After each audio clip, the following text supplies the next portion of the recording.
Hey guys, Felix here. Welcome to my first ever voiceover time lapse. I have a few other time lapses on my channel right now, but this will be the first ever one featuring a voiceover.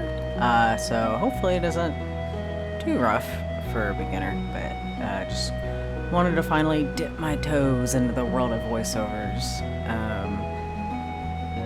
Originally, I was gonna talk about my process, and I might delve into it a little bit, but for the most part, I'm just gonna be talking about like the characters and the story behind this illustration, because it's Stardew Valley AU of my webcomic. So I guess first off is like an introduction of myself and these characters. My name is Felix. I am a illustrator, and just in the last year and a half became like a comic artist, I guess, and that now I have a regularly, in theory, releasing webcomic available on Webtoons, Tapas, and Global Comics. It's called Tell Me Where We're Bound, and if you're not familiar with it, it's the story of an accountant, Angelo, and his bodyguard, Russell. They both work for a casino called the Red Helix that Angelo is actually the co-president of, alongside his vindictive cousin, Lawrence. And it's the story of Angela and Russell falling in love against the backdrop of Mafia-ran 1960s Las Vegas. Like I said, it's available on Webtoons, Tapas, and Global Comics, although I've also been attempting to reformat it to eventually make a print copy, but that has been a massive pain in the ass and has sort of ended up on the backest of back burners for right now. So, back to the AU. I wanted to keep a few of the elements of the comic, notably the casino and underworld crime parts, which worked out great since Stardew Valley has a built-in casino, and that is where Angelo and Russell were originally employed, and that's where they were at before moving to the valley. They were employed by Mr. Key. I'm assuming that's how you say his name. I should probably watch a video that talks about him, but maybe I'll go back in and do that. So while they are working for Mr. Key at the casino, they start to get involved with people who are importing black market goods from the Godoro Empire, which, if you have not played the game or don't remember, I think I'm gonna end up saying that phrase like 30 times in this video. The Godoro Empire is the empire that the world that Stardew Valley, like the land that Stardew Valley is inside of, is at war with this other place. Whatever. But there's a character who has a cart, and I cannot remember what it's called.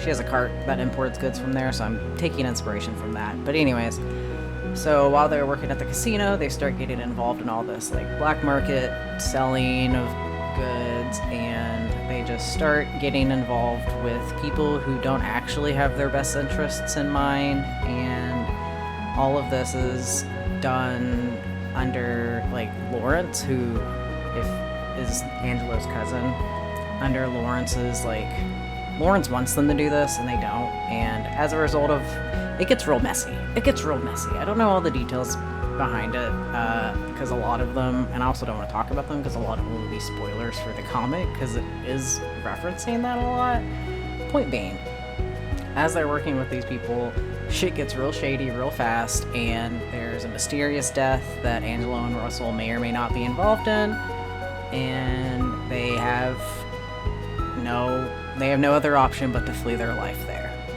So they move to the valley, and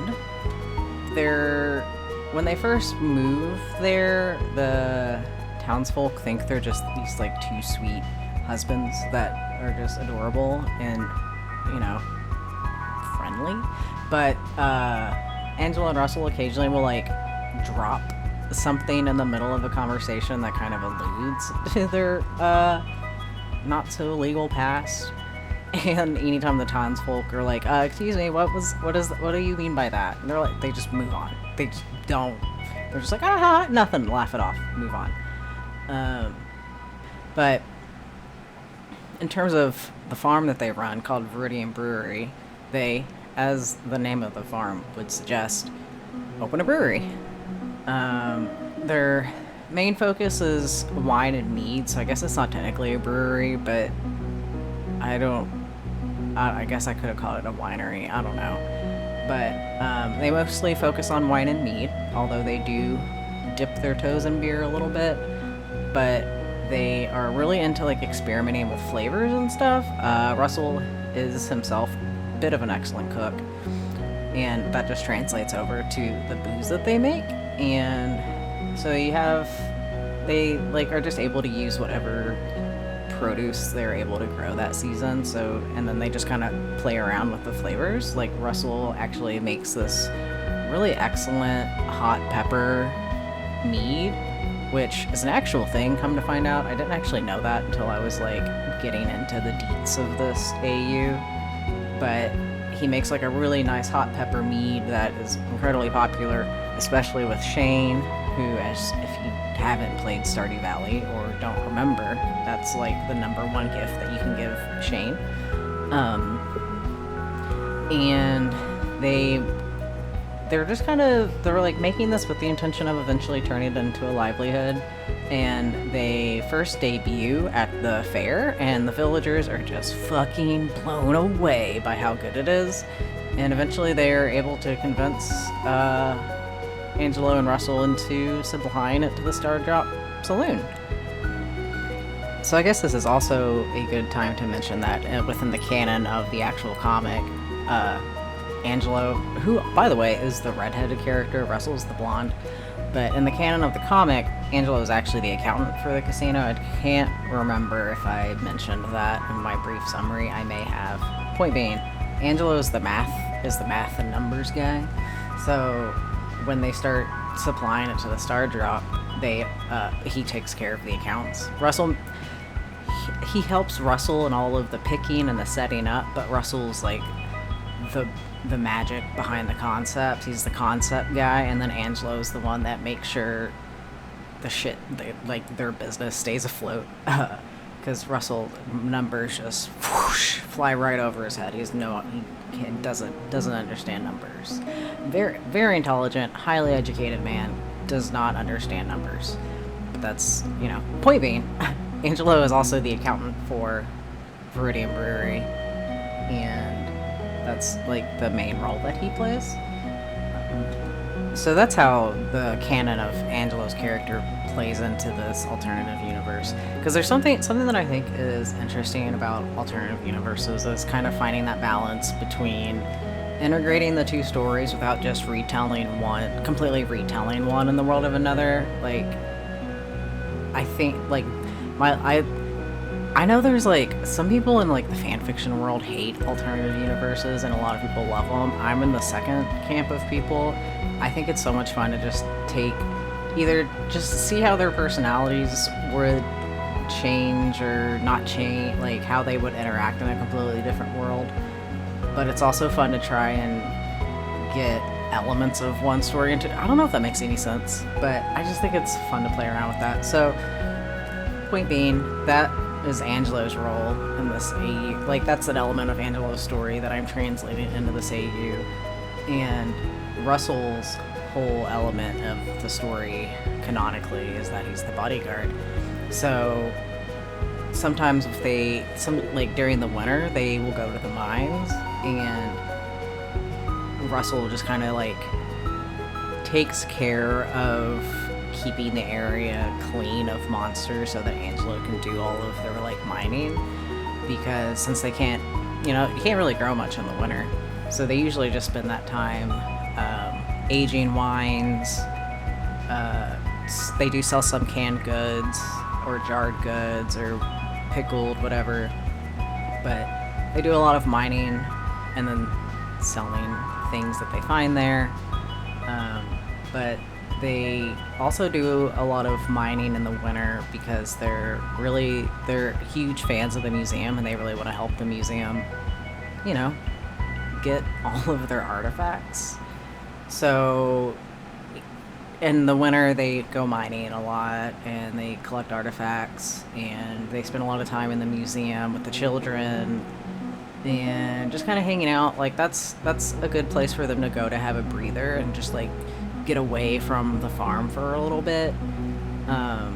Because as much as they love their farm, sometimes you got to get away from where you work. It's hard to chill.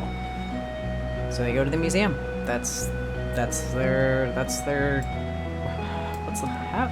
what fucking word am I looking for? That's their retreat. I don't know. That's not the word. You get what I'm saying, though. Also, I know this voiceover is all over the goddamn place, but once again, this is my first one. Cut me some slack, y'all. Cut me some slack. But I'm not really gonna go into the process at all, because I thought it would be awkward to just go into all of it now that I've spent the entire video talking about the story. But I did want to just kind of touch on what I loved about working on this piece, which I just love tiny details, and I love capturing atmosphere. So this piece really meshed those two things together. Like, I spent easily an hour just trying to figure out the lighting and the morning fog on the trees, and trying to capture the sun coming across the mountains, which I was very pleased with how that came out. But I also just had a lot of fun working in I spent so much time on the Stardew Valley wiki, just looking at what does the wheat... Okay, well actually the wheat's a bad example because I ended up just drawing what wheat looked like in real life. But I was like, alright, what do the blackberry bushes in this game look like? What do the, I don't remember what you call them, the sticks that when you grow the grapes, what does that look like? What do the farm... I wanted the things to be identifiable as being from Stardew Valley, which clearly, the farmhouse and the shed were easy enough to do, but the beehives, the mushrooms, I'm love that I chose fall for this, which I wanted to do because I love the fall anyways, but I love that I chose fall for this because the trees in the game are so colorful during the fall, and I had a ton of fun just trying to just capture the fact that it is Stardew Valley without it just being I wanted to capture the essence of Stardew Valley in my style, essentially, was what was so fun about this piece.